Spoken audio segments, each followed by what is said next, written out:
Hi, this is Pat Moorhead with More Insights and Strategy, and I am here with my awesome co-host, Anshel, and we are here for a More Insights and Strategy podcast live. Anshel, how you doing, buddy? I'm good. How are you doing? I'm doing awesome. Getting ready to go on Thanksgiving break here. I think I tried to cancel as many of my Wednesday meetings as I could so I could help out cooking. I do a lot of the cooking. But anyways, I'm looking forward to it. Me too. Lots of cooking. Yeah, so let's dive in here. We have a ton of reviews here. We're going to talk about the Mac reviews, Ryzen 5000 reviews, Radeon RX 6000, Xbox Series X, HP Reverb G2, and then touch a little bit on GeForce Now for iOS Safari. So let's dive right in. Anshel, the new crop of M1 based Macs came out, and early reviews came out. I participated in the second wave of them. Then they're coming out right now, and it was really some interesting stuff. Kind of the good, there was some good, a little bit of bad, and a whole lot of ugly, particularly in the second round. But on the whole, the first wave of reviewers pretty much said it was God's gift to all notebooks with very little issues. I think the issues that did come out were on things like iOS support. So, for instance, the lack of having a touchscreen. You have iOS applications. How good is that? There was a little bit of conversation about Steam and games and stuff like that. But on the whole, it was like great performance, great battery life, and this resets every notebook out there. I got my hands on mine Thursday night, did a lot of reviews during the weekend, and I did see a lot of positive things about it, but I also saw, a ton of issues as well. And, people aren't very happy with me right now for my review because, quite frankly, I found things that a lot of people didn't. I found incompatibilities with a bunch of applications. I found some performance challenges, which I think were primarily rooted in Rosetta 2. But, with a little internet research, I found that I wasn't the only one. I mean, there are 3 or 4 sites that clearly show incompatibilities between the new M1 and Rosetta 2. I mean, OBS Studio, Google Drive, File, Steam, MATLAB, Autodesk, Revit, things like Parallels. Almost every Adobe product out there, this one website doing a bunch of testing had issues with. So it's not just me. And, quite frankly, if people can't take the truth, they should probably just get out of the industry. What's your take? So it's interesting because I was surprised by how smooth all of the first reviews kind of came out, and basically just blessed it as the perfect flawless implementation of a new architecture and effectively a new operating system. And as things started to come out slowly, including your review and others that I've seen, it started to realize that well, this isn't perfect. And realistically, I don't think anyone who really understands what's happening here would have expected to be perfect. And I think the problem is that Apple set an expectation that it will be flawless from the get-go. And the reality is it won't be, and it can't be, because Apple, even though Apple is arguably one of the largest tech companies in the world, they still have a relatively small piece of the PC ecosystem pie. And a lot of app developers don't even develop for them. So there's a lot of applications that will very likely never work on it. And there's a lot of applications that are going to have issues that will need to be ironed out over time, which is natural.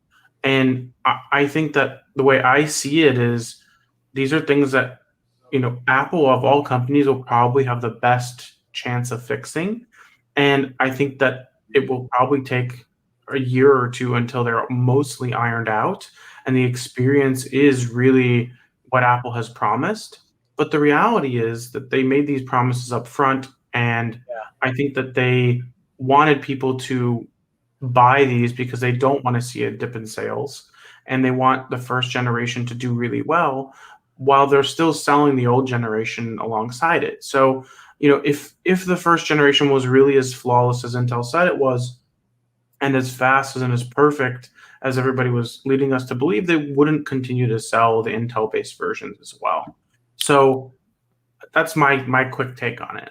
Yeah, so I'll end this up. Let me read what's on Apple's current site today.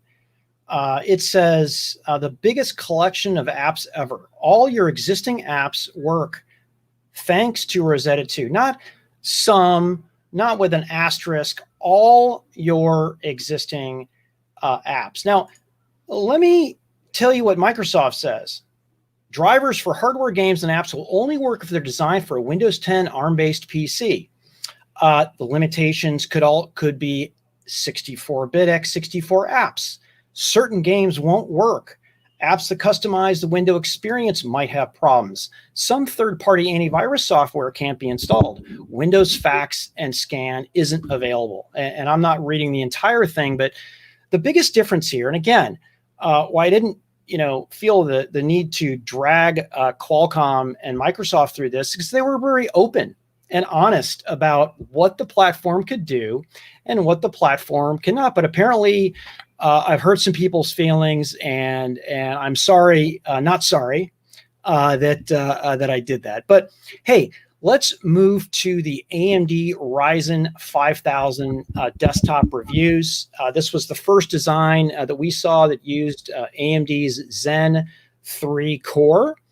And it's funny, I think this is the first time in decades that AMD, in 3 generations of its products, have really kicked butt, because the reviews were really good. Very little corner cases, a lot of things that AMD took criticism of in Gen 1 and Gen 2, particularly on the gaming side, where they really shored up latency between the cores, seemed to have gone away.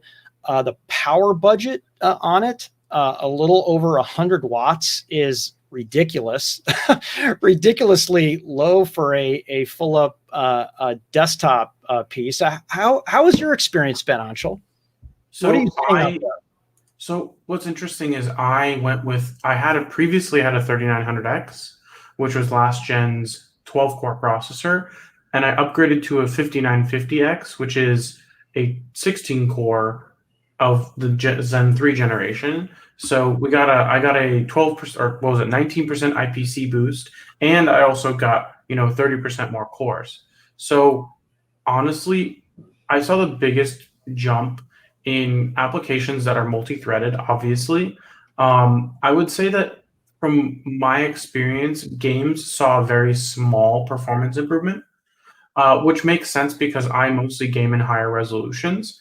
And I think this is something that some people have to account for when they're buying a high-end CPU, is that when you buy a really high-end CPU like a 5950X, if you're multitasking, like I do video processing, it's no comparison. The 5950 versus the 3900, it destroys it. Everything's way faster. I did all the video benchmarks. I did my own video benchmark, just testing my own files in Adobe. And sometimes it's like, 50% or more faster. It's crazy. And that saves tons of time. But I would say, like with gaming, the differences between 3900 and 5950 were fairly small. And that's because when you're gaming at higher resolutions, CPU performance is less of a factor. It can be a factor if you have a really slow CPU, but I find that in general, people who game in lower resolutions like 1080p would benefit from a much faster CPU than people who game with a much higher resolution, which is counter to what a lot of people understand of buying faster CPUs and all that. So it's a complicated discussion, but basically, if you're gaming above 1440p, you won't even really see much of a difference between most CPUs. Yeah, it's funny. My son, aka Patrick, aka Pico, with his own money, last round, about a year ago, he spent $500 extra to get 50 more FPS. He goes in 1080p.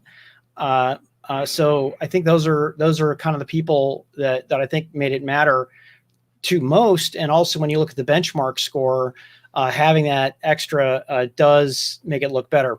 The biggest surprise, Anshel, was for Zen 3, I wasn't expecting a huge bump in performance, but all in all, it cranked out, an 18 to 20% IPC uplift.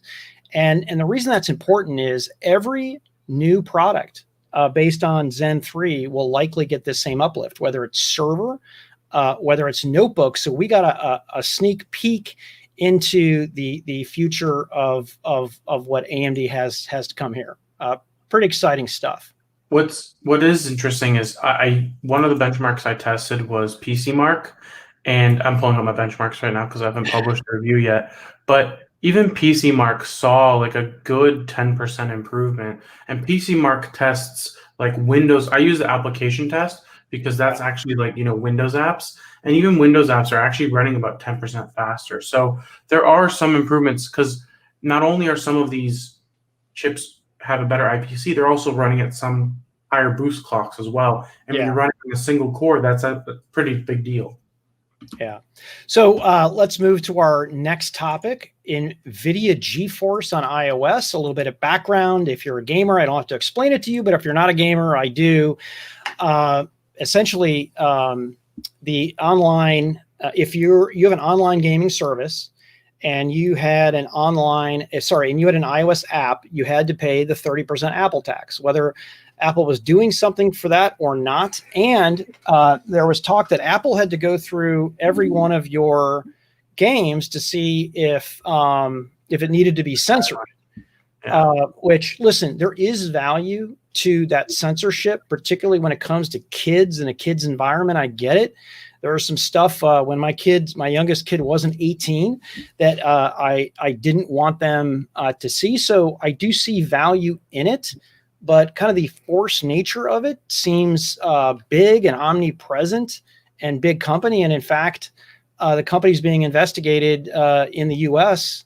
By the House Anti-Competitive Committee, and they're also being investigating by the EU for this as well. So NVIDIA made GeForce Now their online gaming streaming application available on the browser. So conceptually, it's not locked into that, and Fortnite users are rejoicing right now.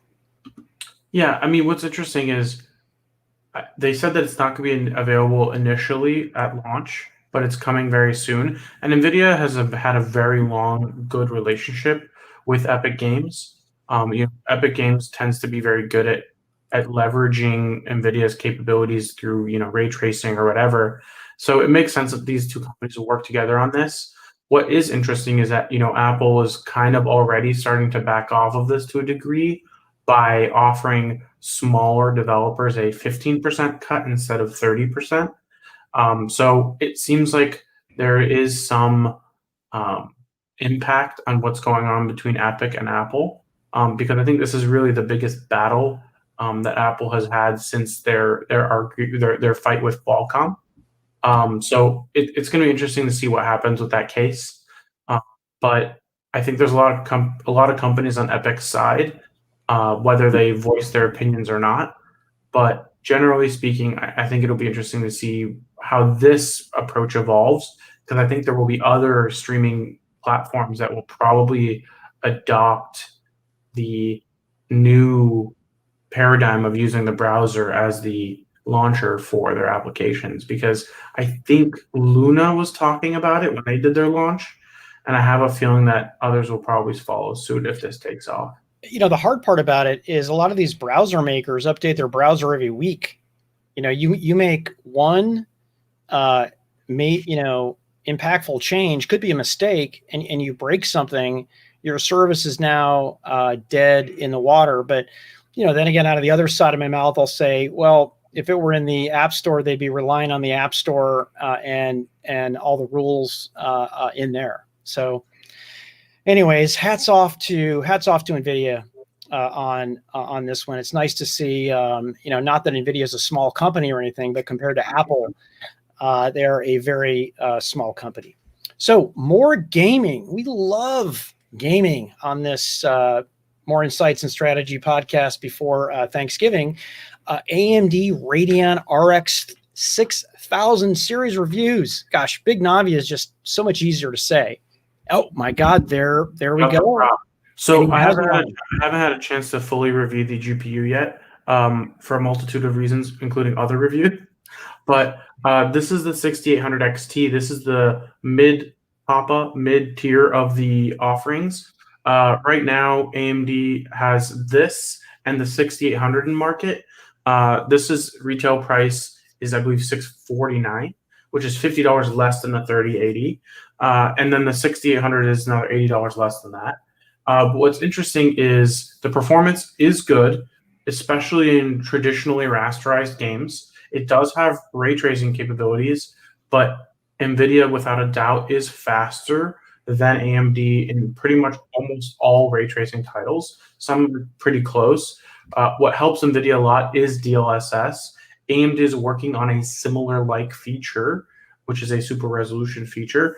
We'll see how that works and what the performance of that will look like. But I believe this is the first time AMD has really come to the table with something truly deeply competitive that doesn't require a lot of, finagling to give them a win. And I think that if you look at where they're going with this, I think there's a lot more potential because 6900 XT is coming next month, which is the big papa, which is supposed to compete with NVIDIA's 3090. So we'll see what happens with that.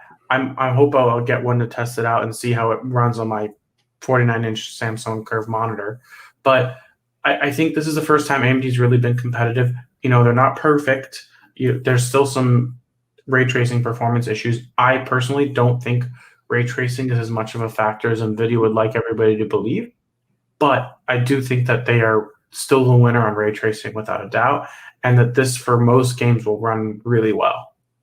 Yeah, and by the way, by finagling, the technical term that Anshel uses, I think of the Radeon 7, which, by the way, is in my system right now. Took a lot of power, and it was HBM2, which means very high cost. And I don't think AMD could afford to make too many of these. And then, NVIDIA dropped the Super line and kind of put it in its place. Well, what happened was AMD came out with the 5700 XT, which was actually a really good GPU, but it was not. It was more of a mid-tier GPU, and it was competitive with the 2070, like in a true regular rasterized performance for most games, very good. And then boom, they came out with the 2070 Super, and it beat it by a good 10% or so. And NVIDIA kind of just notched all their GPUs up with the Supers, and that kind of AMD still had kind of a win there, but NVIDIA, snuffed it out very quickly. And I think NVIDIA has an opportunity to do that again as well if they do release it. But I think, the 8-nanometer Samsung process is custom. I do think it'll take NVIDIA some time to get those yields to the point where they can release a Super and not take a big hit on it. And I think both AMD and NVIDIA are going to struggle to supply GPUs to their customers. As we've seen, they're selling out everywhere. People are not happy as per usual, which is unfortunate because I think if NVIDIA and AMD could supply these GPUs, they'd have the best quarter they've ever seen ever in both companies. And I think that AMD, because they're using their 7-nanometer, which they've been using for quite some time, will most likely have more of a chance to provide the volume that they need. But it ultimately comes down to whether or not AMD has grown their GPU channel to meet the demand that exists today. Yeah, those are great insights, Anshel, and I'm smiling because I was thinking exactly about can anybody ship these highest performance cards in volume? And I have my doubts. And here's what I think people need to understand is that best case, if you put your wafer order in at a fab, you're looking at 90 days. Now think about the highest performance process in really big silicon. My guess is you're probably looking at 120 days from beginning to end, if you can even get your allotment. I mean, look at the people competing for 7 and 8 nanometer. Qualcomm, Apple, AMD's Ryzen, right? I mean, there's a ton of competition, and you have Samsung's own smartphone, who, they have a new SoC for smartphones that's probably right around the corner. But anyways, yeah, we'll see. Someday we'll be able to get as many highest performance GPUs that we want. But until that, we're going to be wanting. And honestly, that's why I think if you look at PC like sales numbers, you'll probably see Q4 like numbers going into the Q1 and Q2 because people are still going to be in quarantine. People are still going to be playing video games, and they're still not going to have the fastest GPUs they want. Yeah, man, we really need global foundries back in leading edge. I know they're on to a new strategy, but I mean, if this isn't proof positive that we need more competition out there, and it, Intel, needs to step it up on the fab side. Anyways, speaking of other systems that people can't get, the Xbox Series X reviews came out. I had a chance to look at it, and man, it feels good. Not a whole lot of what I would call optimized titles for it. Agreed. It's smooth. You can play, your best games today, and you can play anything in the, online streaming as well. I love it. It's big. I can't actually put it anywhere now because I've got my living room system as a bunch of racks. Oh, wow. Right behind the TV, I have a place that I can put streamers, but I literally have no other place to put this other than right in front of the TV. And you've met Paula before. That's just not going to happen. So no, I imagine she's not pleased about the aesthetic of that. Although, to be fair, it is much more aesthetically pleasing than the PS5. Yeah, for sure. Have you had a chance to play with it yet? Yeah, I've spent some time with it. Admittedly, I am, in my heart, I'm still a PC gamer. Yeah. But I bought the first Xbox. I had a 360 Elite, and I had an Xbox One X. But I do think that I really like the quick resume. It really does work. Being able to just get back into a game really quickly. I think that user experience is better than it is on the PC today. And I think it's really great that Microsoft is bringing that to the PC eventually with their new storage APIs. NVIDIA and AMD are both adopting it, but I know that it's not concrete yet. So any claims that PC makers are making right now about it are not really that solid. I do think that it's going to be very interesting to see how the consoles hold up long-term against PCs, because right now the Xbox, Series X looks fantastic. I played some Forza, which is obviously a very optimized title, and it just looks gorgeous on my 65-inch HDR 4K TV. And I do have mine set up right next to the TV because I also don't have anywhere to put it. But I am thinking about replacing my LG Blu-ray player as well as my old Xbox. That frees up 2 slots, but I kind of want it standing straight up, which is not really a home theater setup necessarily, but I do think it's the best cooling setup for it because there's a giant fan on the top. And anyone who knows, PC building or any kind of computer electronics, it's better to let heat rise on its own. And if you have a giant exhaust at the top, take advantage of it. Oh, interesting. That's why you look at nuclear power plants and the stacks are coming right on the top. I don't know. I'm just making that up, Anshel. I have no idea if that's true or not, but it sounds good. It sounds good. I mean, they're giant fans, but I do like the new controller's a little bit lighter, a little more comfortable. Doesn't feel that different. I also really like the first setup experience when it kind of detects your TV capabilities and asks you if you want to turn them on. So I just feel like they've removed a lot of the barriers for gaming and made it easier and smoother. I do think, and this is my criticism of both consoles, I do think they're going to run out of storage capacity incredibly quickly. And I think a lot of people are going to regret buying either console and not immediately purchasing the storage expandability capabilities, which currently the PlayStation doesn't have at all. And for the Xbox, it's over $200. So I think storage is going to be the biggest weakness of this generation of consoles. And I think you're going to see those be exposed immediately, if not in the next month or so. Yeah, you can upgrade the storage externally.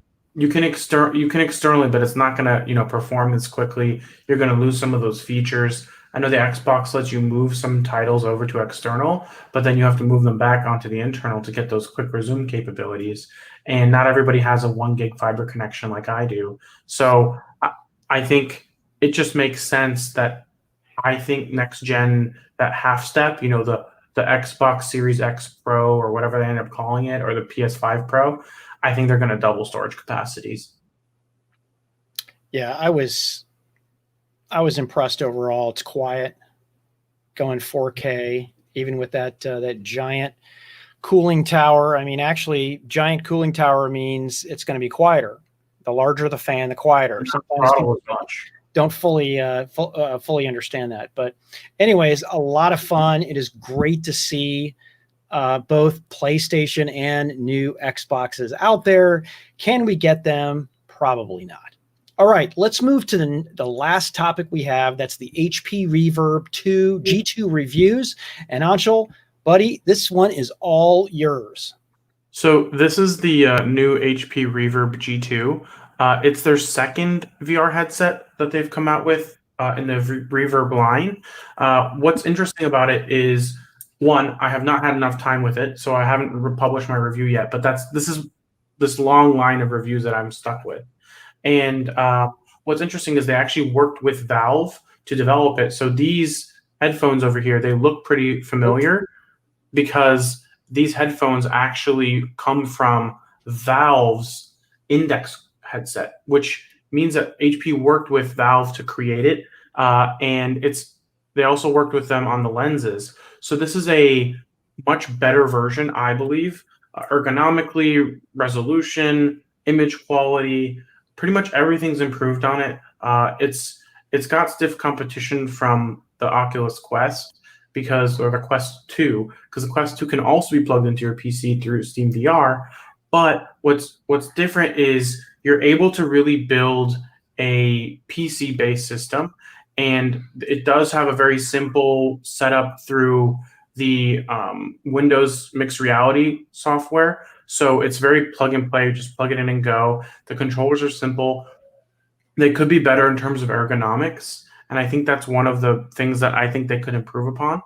But I think a lot of reviewers have said it's the headset alone is great, but the controllers need a little bit of work in terms of just ergonomics and quality of tracking, which makes sense because Facebook has spent a lot of time on tracking and making it work really well. And the Steam VR ones that Valve has worked with HTC on, those use lasers and base stations, and those are not really a great setup. So I think the Reverb G2 is going to be good for people who have like a sim setup where they're doing some kind of racing, or they're doing some kind of space travel game, or if they're using it for work and trying to use it for productivity. So we'll see what happens long term. There is another version of this headset coming out next year, which integrates mouth tracking, heart rate tracking, and eye tracking, which I think is going to be very interesting later on, because it's going to take more user data into account. It could probably be used a lot for healthcare and a lot of other verticals.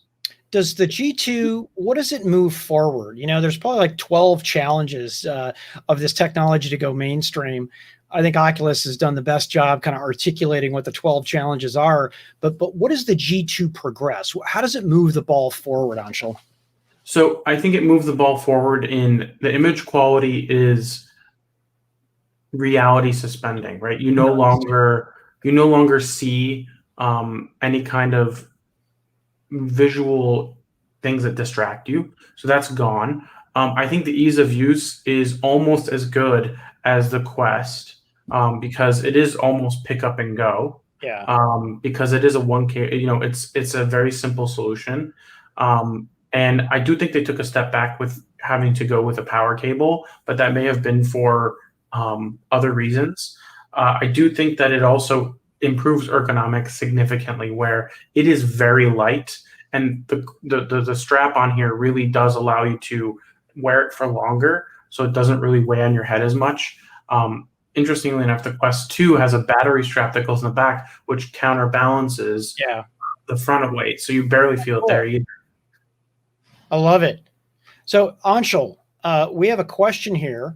And I wanted to make sure we took this. It came in a little bit after we talked about NVIDIA, but Evan Van Zelfden. Hi, Evan. I don't know if you're still on, but if you are, thanks. He says, so someone needs to make a games first mobile browser. And you know, it's interesting. I was thinking about that, and I think that sounds like a really, really interesting idea, and that browser could be open source, right? Where it doesn't have to be monetized with ads.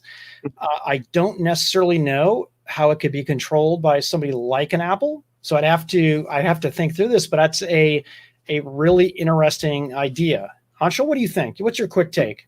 Well, I think it's an interesting idea. I think it would be smart for one of the smaller players in the browser game to potentially adopt this as something that they would see as a feature or something that they would differentiate against, what Google and Firefox are doing, or even Apple with Safari. So I think it's a possible. I don't think I would start a new browser just for games first, but I would use gaming as a opportunity to differentiate from the competition, because I think one of the big problems that breaks a lot of these browsers are security updates and trying to adhere to new features and new capabilities of browsers. Because the reality is, a lot of people today, you go to a restaurant, you're using your browser to view the menu and make purchases now. So browsers are only increasing in importance and value, even though we have all these apps installed on our phones. Interesting stuff. Maybe it's going to be Brave. Maybe somebody like that. Who knows? Yeah, we'll see. So Anshel, we got to keep this to 30 minutes. We prefer to keep it to 20 minutes, but I just can't stop talking. And Anshel's got some great stuff to say too. But with that, I want to thank you for tuning in. And you can catch us on Twitter, YouTube, LinkedIn, and Facebook at the More Insights and Strategies site. So with that, have a great Thanksgiving for everybody in the Western Hemisphere.